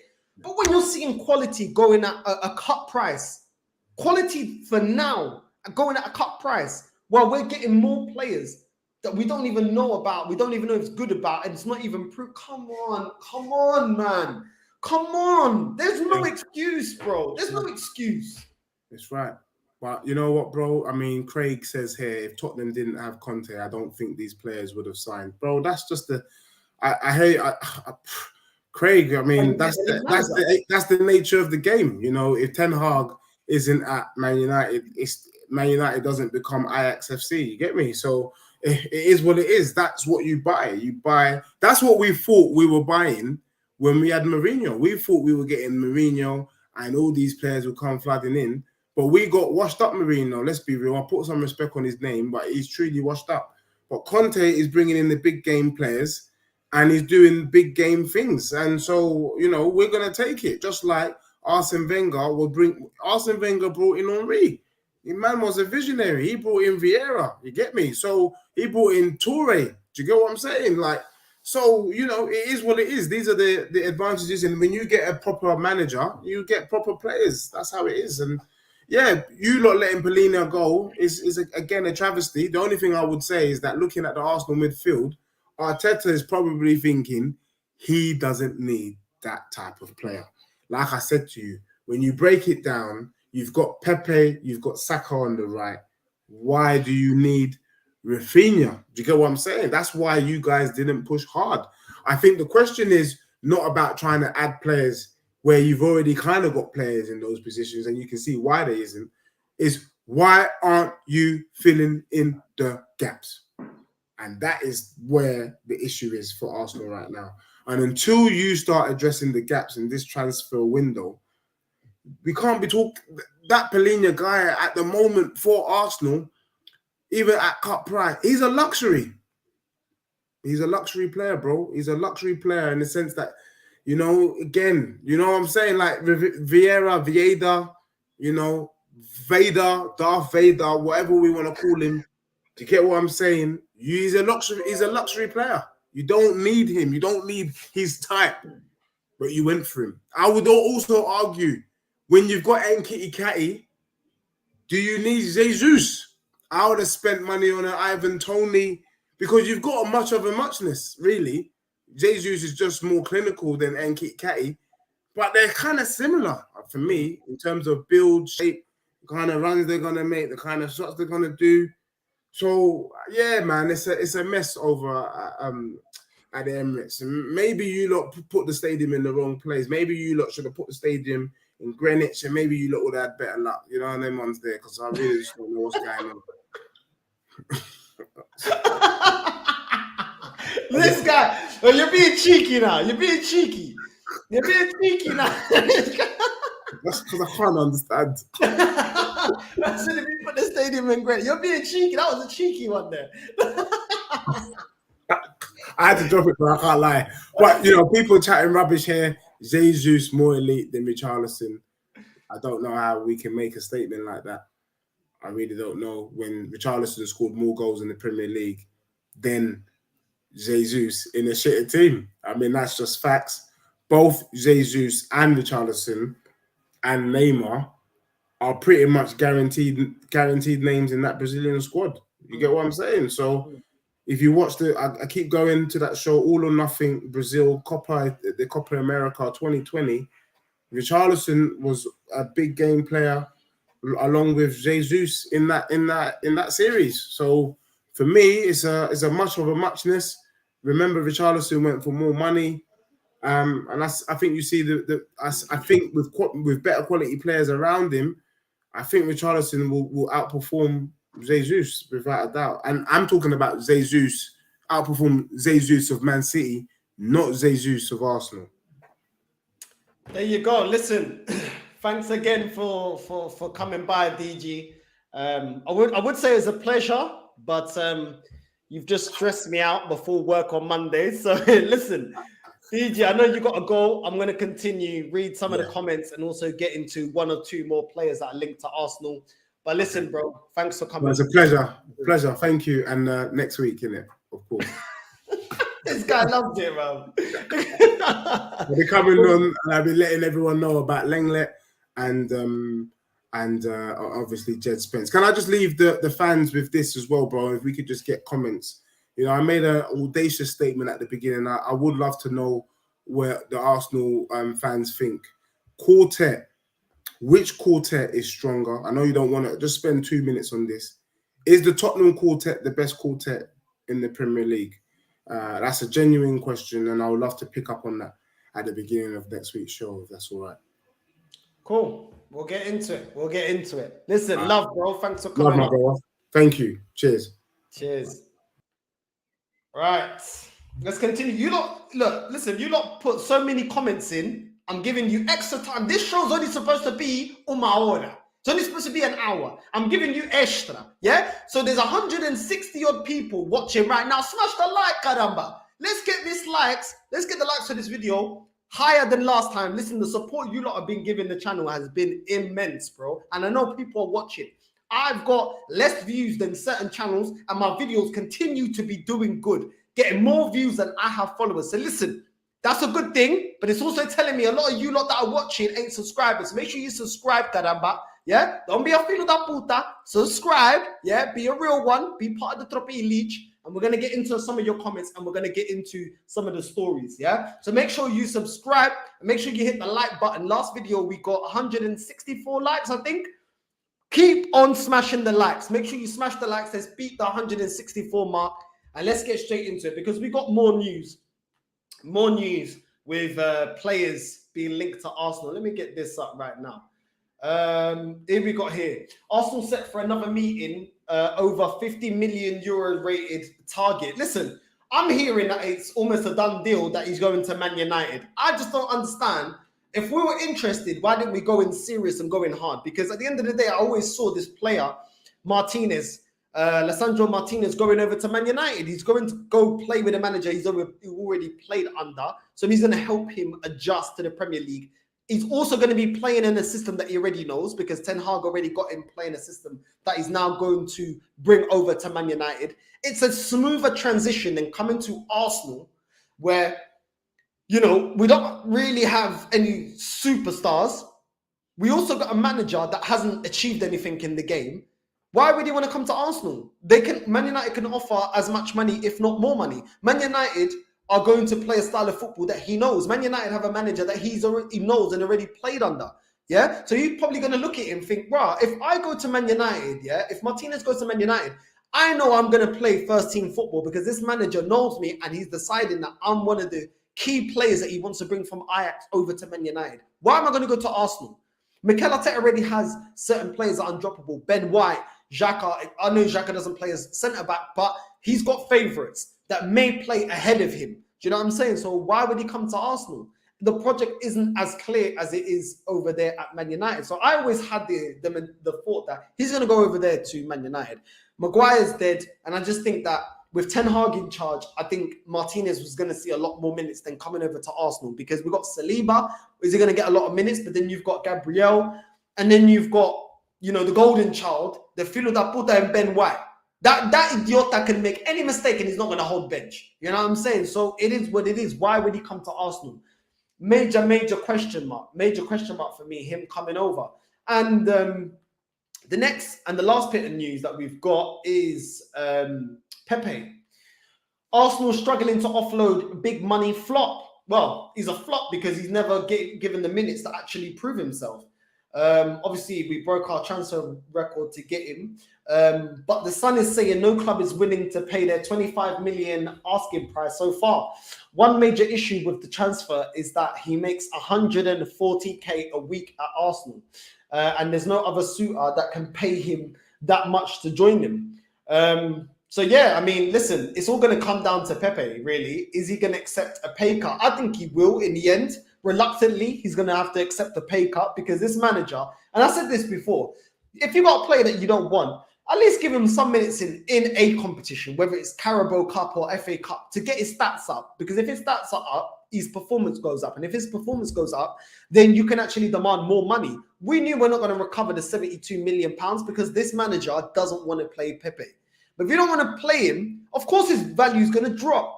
But his overall value has dropped from 70 odd million to 20 odd million. But his weekly wage is too high. And we had this problem when we got rid of Wenger. We had players, too much dead wood. And Man United have faced the same problem as well. Too much dead wood that are just, they're on too much money. This is why Man United has still got Phil Jones. This is why Arsenal still got players like Rob Holding, etc. These players ain't good enough, but their wages, no other team like Aston Villa or Brighton, they're not dumb enough to put them on the wages that Man United and teams like Arsenal have put them on. They know that these players ain't good enough. They're not going to pay that. They'll probably take them at a cut price, but a lot of these players are going to sit back on their wage packet and think, why the fuck am I going to leave? Yeah, when I've still got 2-3 years left on my contract to go and receive less money. No, it's a short career. I'm going to sit my ass on here. This manager's pissed me off in the way he's treated me. And Pepe may take that stance and think, you know what, I ain't going to go nowhere. Because, Mikel, you've been a filo da puta the whole time, suggesting that Nketiah deserves a pay rise, paying him above me when I came in at a record signing, yeah? All these promises I was promised when I came and I signed for Arsenal Football Club. You know what? You want to be a dickhead? I'll be a bigger dickhead. I'm going to sit on the bench and I ain't going to do nothing. And you can bring me on for 10 minutes. I don't give a shit because on the weekend, I'm going gauchos with my gyal. That's what he's probably thinking. Yeah? Fatu manuku, like we do in Portugal. Fatu manuku, are you mad, bruv? Fatu manuku so idiota. You know what I mean? Chupacabra. I'm going to sit here and receive these P's. And if anyone tries to question me, I'll say, listen, you don't want to play me. I'm ready. I'm match fit. People see me training. This filo da puta rather play Eddie Nketiah that we already know ain't good enough. And ain't got half the talent that I do. I wouldn't be surprised if he done that. But it is what it is. Let me get into some of you lot's comments. Big up Northside. This club is a shambles. A week since we signed Jesus. No announcement. Not excited anymore. I'm just hearing we're going for a winger in Noah Lang from Club Bruges. Yeah, that's exactly what I'm hearing, my guy. Exactly what I'm hearing. What's this? Northside, we done out here. Big up to you. RVP, how do you write in 2012 when he said the club don't want to compete? Exactly, those words are still relevant till now. You know what I mean? Mad thing. We're going for Grimaldo, yeah? It's always about getting the sidemans over here. Reminds me about the time we bought Yaya Sanogo, Northside. Yeah, exactly, Yaya Sanogo, the postman. I think he was a postman before he became a professional footballer. It is mad, bruv. This club has been doing dickhead signings for time. I don't think Sambi is going out on loan. Well, he should be because he ain't good enough.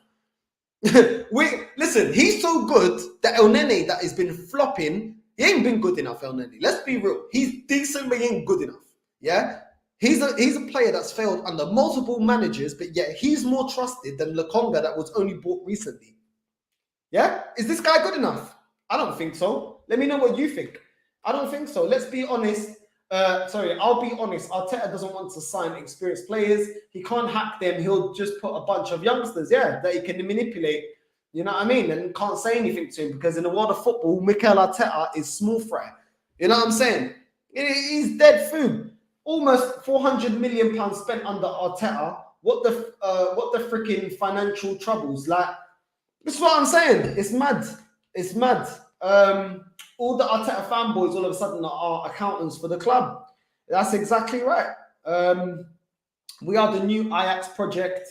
It was raining, hence we lost. Another excuse by Arsenal fans. The season starts next month. We have signed only one proven player. Proven, but not clinical. That's the only thing. The only chance we get to enjoy the transfer window as Arsenal fans is on FIFA. Exactly. Northside speaking facts. Thank you, bro. We ain't doing anything under Edu, Arteta, or the owner. We're acting like a small team, and it's not good enough for a massive team like Arsenal. What else have we got here? So many comments. Big up to you lot, man. So many comments. 163 people watching. Make sure you hit the likes up. Don't be a marica. Don't be a chupacabra. And hit the like, caramba. You know what I mean? I should be resting. I went out clubbing yesterday. I was in the Latin club. I was at Salsa City yesterday. Man is tired. My back is killing. You know what I'm saying? I got back pain. My neck is killing. What time is it? I should be watching Love Island, caramba. Love Island starts at 9, bro. But I'm here giving you that content. Smash the like. Don't be a filo da puta. Smash the like, man. You know what I'm saying? It's actually Love Island time, and I'm here with you lot, yeah? Because you lot are the real ones. Tropa Ilich in the building. So make sure you hit the like. Come on, let's beat the last video on likes. You know what I mean? Come on, people. You know what I mean? Come on, smash the likes, people. Smash the likes. Conte is elite, but he'll be off by the end of next season. Yeah, probably, because I don't think they're gonna win. any major honor. Spurs are Spurs, man. I'll be real. Spurs sporting director is in Italy having meetings. Still, there is going to be a big marquee signing coming soon. I guarantee it. Yeah. They're doing really well in the transfer window, I can't lie. Let's be honest, people. We are finished until this manager, Edu, and the owners leave. Yeah, I agree with you, man. I agree with you, people. I agree with you. Your best signing is Basuma, but the rest, meh. Listen, but they're strengthening where they need to. They're strengthening where they need to. We'll see. We'll see. We will see. Love Spurs fans getting excited. Listen, it is what it is, man. DG's a good sport, man. To be fair to him, he speaks a lot of sense, to be real. But yeah, certain quotes were a little bit mad. Golden era for just challenging? Nah, not at Arsenal. That's not what we call a golden era. Let's be realistic. Next season, Newcastle will be bigger than Arsenal while you have that manager. It's like the Titanic. Yeah, I agree, bro. I agree. Coming from a Benfica fan is a big recommendation. What, getting Grimaldo? Listen, we'll see if he can do it, if he can cut it. But the guy's Spanish. I don't know why no big Spanish team has come in for him. That is a major flag for me. You know what I mean? Because if they wanted him, they'd get him from Benfica. Let's just be real. If Tottenham didn't have Conte, I don't think these players would have signed. Yeah, we read that. But that's why we should have a world-class manager, isn't it? So we can get that pull. I mean, Man United got so many players. Why? Because of Fergie. But they were smart enough to get a manager of Fergie's level. You know what I mean? Don't worry, Northside. Eddie will sort all the Arsenal problems. Yeah, it's mad. It's mad. Maybe he will. What's this here? What's this? Let me just block this Filo da puta there. There you go. You get blocked straight away. Want to be rude, not giving you any airtime. Northside, the club are bidding. Northside, the club are bidding purposely under players' valuation to show the fans they tried. Exactly, like they tried to show us that they went in for Vlahovic when they didn't, but they didn't stop that PAR news. They just like, yeah, leave the PR news. Yeah, we're not doing anything, and let's just pretend that we're doing something and let the super fans fight our corner. Let's what's going on here? Jesus is going to provide less attack points this season with a worse team. Yeah, mad. Thinking an ordinary man like Richarlison is going to be doing anything more than what he did at Everton. We'll see, man. But at least they've got him through the door. I would prefer Richarlison, I can't lie. But they actually are getting the players that are needed. Well, we're not doing anything. It's mad. It's actually mad. What happened there? Bro, there's so many comments. Big up to all of you lot, man. Rotted. These Sunday shows, on this rival Sunday show, there's got a lot of people that tune in. Big up to all of you lot, man. Love for the support. You lot support at this channel is mad. I'm getting views, yeah, of a channel that's a lot bigger than my channel. Do you know what I'm saying? And it's because of the support from you guys, man. Listen, whether you agree with me or not, just keep watching. I don't care. Hit the dislike if you don't like me. Hit the like if you're enjoying it. I don't care. It all helps me with the algorithm. So whichever way, whatever you want to do. Obrigado, Northside. But I'm going to keep raising the standards at this club because I'm not having it. Not impressed with Spurs window. Only Basuma Spurs fans turning delusional. I don't agree with you. I actually think they're doing very good business. I can't lie to you. I'm not going to be salty about it. I think they're doing very well. They're doing very well, in my opinion. Obrigado, Northside. Teach me Portuguese. I love it. Yeah, I'm teaching you all the stuff you shouldn't be saying. In them ways there. You don't want to be calling someone a filo da puta. You don't want to tell someone vai tomar no cu. I'm telling you. I'm not involved, yeah, if you get a punch in the face. You know what I'm saying? Those are things you don't really want to be saying. Do you know what I'm saying? But maybe I should do a segment, learning Portuguese with Northside, if you lot really want to learn Portuguese. Arsenal need to let Martinez go. Well, I don't even know, man. I don't even know. I don't know what's going on. Arsenal need to move on their other targets and stop trailing other clubs. What do you mean by that? Clubs, you mean? You probably mean clubs, but big up to you, bro.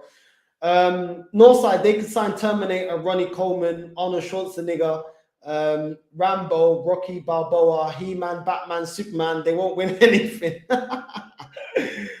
Oh my days. Big up Ekinsu, man. She's a joker, man. Big up Ekinsu. She's a joker. Anyone that watches Love Island, man, big up to you, man. All these men that say they're a proper man because they don't watch Love Island.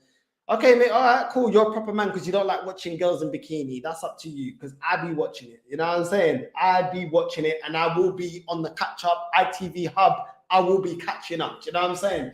PR is being rude. Pepe isn't shit. They're making him like my I don't even Gervinho. All right, cool. Arsenal getting transfer update from the Sun newspaper. Well, these are the stories that are out there. Do you know what I'm saying? It's mad, but this is the stories that are making the rounds. Some of these Spurs fans are trying to mock Arsenal. Don't have that north side. Remind them who they are. Listen, I can remind them who they are, but we're not reminding. This club ain't reminding them who they are because this club is becoming the new Tottenham. By the way, we're moving. But yeah, it is what it is. Don't really rate Noah Lang. We need more elite winger. I agree. Pepe is slow, even when he could get chances, showed nothing. If I'm Arteta, I'd sweep all unused players. Yeah, I don't know about that, man. He kept coming on for the last 10, 15 minutes. You can't expect a player to start hitting form with 10, 15 minutes. That's ridiculous. And I'm not going to forget his goals that contributed for us to get into the Europa League final. I think this guy has just been misused. There's a difference in a player being misused and not given the actual... How can I explain this? If I see a player getting enough chances, enough minutes, you know, and actually faith put into him, and then I see he's not good enough, I'm more than happy to say this guy ain't good enough. But when I see things from a player that is actually performing, but then is given next to no minutes and then being asked to perform, when I've seen this guy perform for us before, I can't co-sign that. I don't know if I'm making sense. I don't know, in my head that makes sense, but yeah. I can't bash him because when I've seen him be given a chance, I've seen enough from Pepe to warrant him getting more minutes. And I've never seen that from Lacazette and Nketiah, yet these guys get all the minutes in the world. Lacazette's gone, yeah, I get it, but still. Going back to Benfica, to buy another left back is like going back to the same dodgy chicken shop that gave you the shits the other week. There you go. There you go. Arsenal fans watch Love Island. Yep, I watch Love Island. Yep, I watch Love Island. So does your gyal. What's your point? Love Island, that true one. Watch your girl. Love Island's jokes, man. Love Island's jokes. I don't get this whole thing. Oh, you watch Love Island? Shut up, man. Love Island's sick, bruv. You know what I mean? I don't give a shit. I just don't give a shit, innit? So I'm just me, innit? Like, I don't care. Like, Love Island's sick. The girl that get into it are nice. I like watching guys, you know, being sneaky and stuff. Reminds me back when I was single, moving girl, selling them dreams, and then pissing off. You know what I'm saying? It reminds me of them times. Maybe these are men that never pulled girls. And if you never pulled girls, maybe that's why you don't find it entertaining. If you ever pulled girl, you know it's entertaining. Because when you were doing it with the man, it was jokes. You know what I'm saying? So it is what it is, man. It is what it is. Same as always, Arsenal transfer is a lot of hype. We will end up signing fuck all and blame it on everything except the Arsenal hierarchy. Then sit around and cry. We have a shit season. It is what it is. Big up Northside, bro. Big up to you, bro. What's this? If you want to learn how to cuss in Portuguese, that's the best place to be. Yeah, this is the best place to be if you want to learn how to cuss in Portuguese, yeah, and get yourself into trouble. 118 likes. Come on, people, hit the likes, man. Hit the likes. Come on, man. Come on. 118. We're doing good, but we can do even better, man.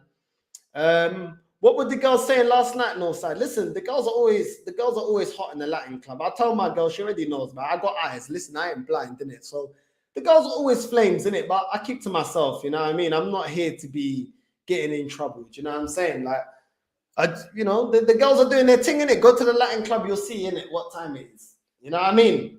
The girls are flames, innit? The girls are flames. Don't ask me too many questions, innit? Don't ask me too many questions trying to incriminate me. The treatment that Pepe is receiving is shameful. I remember that he and Abba gave Arsenal the FA Cup. Without them, Arteta would win un caralho. I also remember Pepe saving Arsenal in the UEFA. Yeah, in the first half. It is what it is, man. It is what it is. But listen, people, make sure you like and subscribe. Hit the bell notification.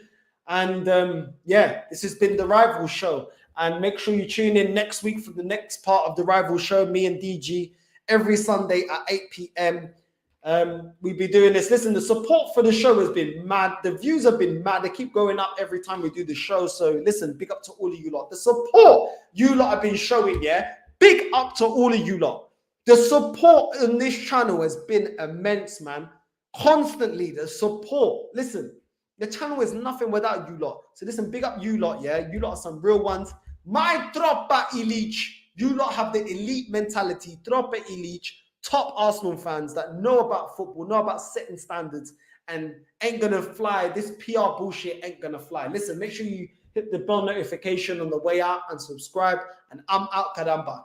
Get this club back to the glory days. Get these bums out of the club. Let's go, Caramba!